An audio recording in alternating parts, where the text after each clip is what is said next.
Okay, so in this video I'm going to show you guys how to change your Epic Games username. It's actually really easy, so yeah, let's get started right away. So what you want to do is you want to go to epicgames.com and make sure you're logged into your account, of course. And basically all you need to do is just go to your sort of like username and click on account. This will take you to your personal details and all your other settings. But as you can see right here, it says display name, and there's sort of like a pen icon. Via that way you can change your username.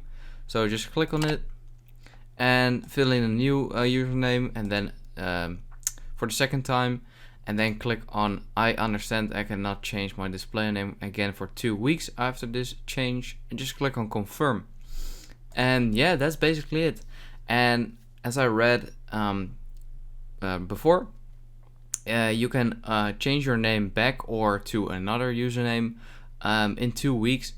So yeah, I hope this video helps you out. Please leave a like and let me know in the comments if it worked, and I'll see you next time. Have a good day.